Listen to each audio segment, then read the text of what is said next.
जय हिंद दोस्तों, वंदे मातरम। आदिनम पुजारी, ये वही पुजारी हैं जिनके साथ तस्वीर को देखकर भारत में लिबरल्स को काफी मिर्ची लगी थी 28 मई को नई संसद के उद्घाटन के समय पर। इस तस्वीर को देखकर कई सारे लेफ्ट लोगों ने, कई सारे लिबरल्स ने कहा था कि यही नया भारत है यहाँ पर, जबकि कई सारे धर्मों के जो लीडर्स हैं उनको बुलाया गया था, जो रिप्रेजेंटेटिव्स हैं उनको बुलाया गया था। लेकिन क्योंकि लिबरल्स को सिर्फ यही ढोल पीटना था कि ये देखिए ये हिंदुत्ववादी सरकार है, इसलिए उन्होंने सिर्फ इसी प्रकार की तस्वीरों को वायरल किया।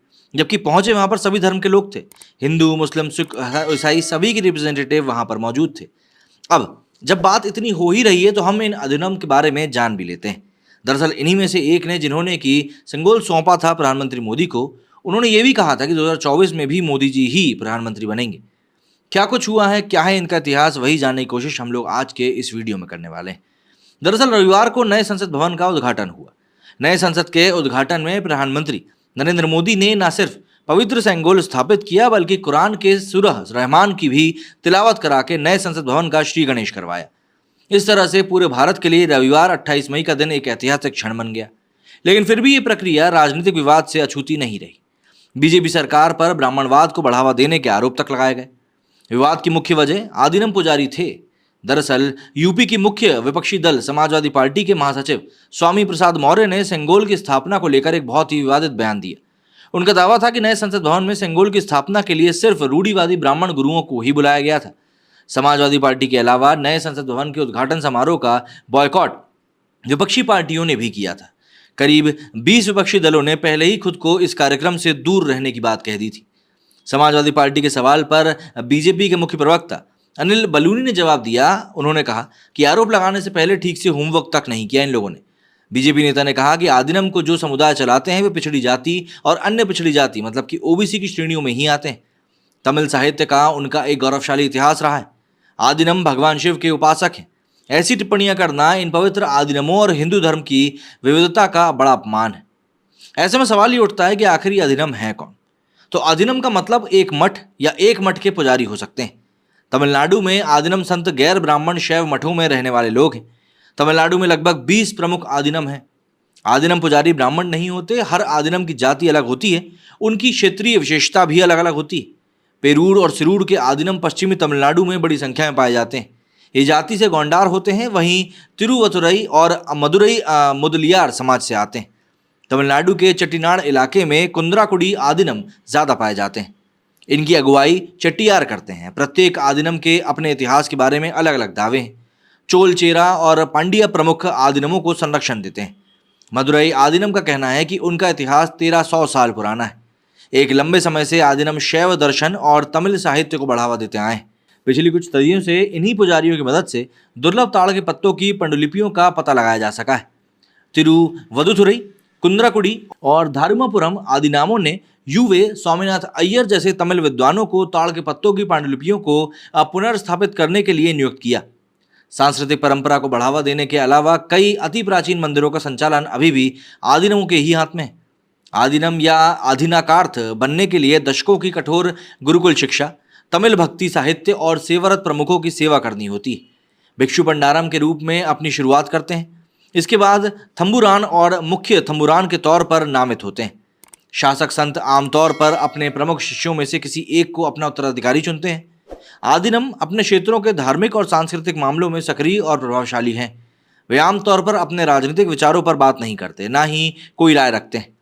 तमिलनाडु के आदिनम के पुजारियों ने चांदी से निर्मित और सोने की परत वाले राजदंड या सेंगोल पर पुष्प अर्पित किए और पीएम मोदी नए संसद भवन के उद्घाटन में हवन में शामिल भी हुए। सेंगोल का इस्तेमाल अधिकार के प्रतीक के रूप में किया जाता है।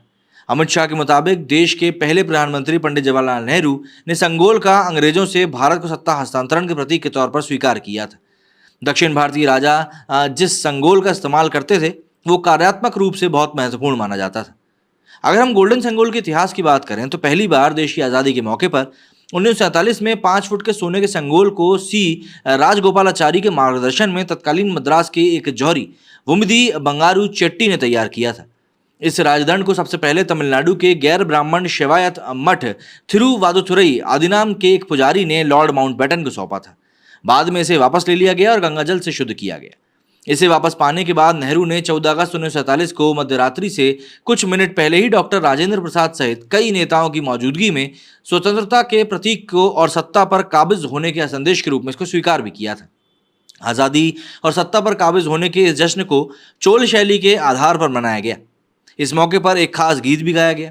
तब से सेंगोल इलाहाबाद संग्रहालय में नेहरू की संग्रह गैलरी में लाया गया था। सेंगोल को धार्मिक समारोह के बाद लोकसभा के अध्यक्ष के बगल में रख दिया गया। बता दें कि थिरुवादुथुरई आदिनाम के प्रतिनिधि को ही सेंगोल को तैयार करने का काम दिया गया था। तिरुवादुथुरई अधिनियम के मुताबिक नए संसद भवन में सेंगोल स्थापित किया जाना तमिलनाडु के लिए एक बहुत ही गर्व की बात है। प्रमुख विपक्षी दल कांग्रेस समेत 19 पार्टियों ने संयुक्त बयान जारी कर नई संसद के इस उद्घाटन समारोह का बहिष्कार भी किया था। इन 19 पार्टियों में बीएसपी, बीजेडी, टीडीपी, वाईएसआरसीपी और भी कई सारी पार्टियां शामिल थीं, जिन्होंने बयान जारी करके राष्ट्रपति मुर्मू को संसद के उद्घाटन में ना बुलाए जाने का भी विरोध किया था। पार्टियों ने बयान जारी किया कि राष्ट्रपति मुर्मू को पूरी तरह से दरकिनार करते हुए नए संसद भवन का उद्घाटन करने का प्रधानमंत्री मोदी का निर्णय न केवल एक गंभीर अपमान है, बल्कि हमारे लोकतंत्र की सीधी सीधी तौहीन भी करता है। तो इसीलिए उन्होंने इस तरह की बातें कही थी। विपक्षी पार्टियों ने इसे भारत के संविधान के अनुच्छेद 79 का उल्लंघन बताया था। अनुच्छेद 79 का हवाला देते हुए विपक्षी दल का कहना था कि राष्ट्रपति न केवल भारत में राज्य का प्रमुख होता है, बल्कि संसद का एक अभिन्न अंग भी होता है। विपक्ष के अनुसार राष्ट्रपति मुर्मू के बिना नए संसद भवन का उद्घाटन करने का निर्णय एक अशोभनीय कृत्य है, जो राष्ट्रपति के उच्च पद का अपमान करता है। हालांकि डेमोक्रेटिक प्रोग्रेसिव आज़ाद पार्टी के प्रमुख गुलाम नबी आज़ाद ने नए संसद भवन के उद्घाटन का बहिष्कार करने के लिए विपक्ष की आलोचना करी थी। उन्होंने केंद्र सरकार को बधाई दी। एएनआई से बात करते हुए उस समय गुलाम नबी आज़ाद ने कहा था कि अगर दिल्ली में मैं भी होता तो मैं भी निश्चित तौर पर नए संसद भवन के उद्घाटन में शामिल होने जरूर जाता। मैं इस फैसले का पूरी तरह से स्वागत करता हूँ। विपक्ष को उद्घाटन का बहिष्कार करने के बजाय सरकार को बधाई देनी चाहिए, जो वे कर नहीं पा रहे हैं, वे इस सरकार ने कर दिखाया है। मैं विपक्ष को बहिष्कार के सख्त खिलाफ हूँ।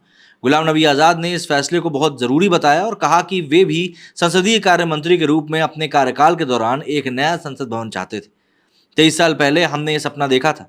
मैं तब संसदीय कार्य मंत्री था। मैंने शिवराज पाटिल और पूर्व प्रधानमंत्री नरसिम्हा राव से इस बारे में बात भी करी थी। हमने एक नक्शा भी डिजाइन किया था, लेकिन काम नहीं किया जा सका। इसलिए अगर नए संसद भवन का निर्माण अब हो रहा है तो ये एक बहुत अच्छा कदम है। आज़ाद ने आगे कहा कि इस फैसले की बहुत ज़रूरत थी, क्योंकि सांसदों की संख्या लगभग दुगनी होने जा रही और पुरानी सांसद इसके लिए पर्याप्त नहीं। मैं रिकॉर्ड समय में निर्माण पूरा करने के लिए सरकार को भी बधाई देता हूँ। आमतौर पर संसद का निर्माण इतनी तेजी से हो नहीं पाता। पूर्व कांग्रेस नेता ने कहा कि इससे कोई फर्क नहीं पड़ता कि संसद का उद्घाटन कौन करता है और विपक्ष को कौन जनता का मुद्दा उठाना भी चाहिए, क्योंकि वो जनता के मुद्दों को छोड़कर सिर्फ फालतू के मुद्दे उठा रही हैं। आज़ाद ने कहा कि इससे कोई फर्क नहीं पड़ता कि प्रधानमंत्री उद्घाटन करते हैं या फिर राष्ट्रपति। गुलाम नबी आज़ाद ने कहा कि अगर विपक्ष के मन में मुर्मू के लिए इतना ही सम्मान था तो उन्होंने उनके खिलाफ उम्मीदवार उतारा ही क्यों। विपक्ष अप्रासंगिक मुद्दे उठा रहा है, कोई वास्तविक मुद्दे हैं नहीं, लेकिन विपक्ष उन पर ध्यान केंद्रित नहीं कर रहा है। इसके बजाय विपक्ष को ऐसे मुद्दों को उठाना चाहिए जो कि वाकई में पब्लिक के लिए काम करते हैं। जनता को इससे कोई फर्क नहीं पड़ता कि संसद का उद्घाटन आखिर कौन कर रहा है। क्या कहना है आपका इस बारे में? आदिम साधुओं के बारे में कमेंट करके जरूर बताइएगा। मेरे स्टूडियो फिलहाल इतना ही। जय हिंद, जय भारत।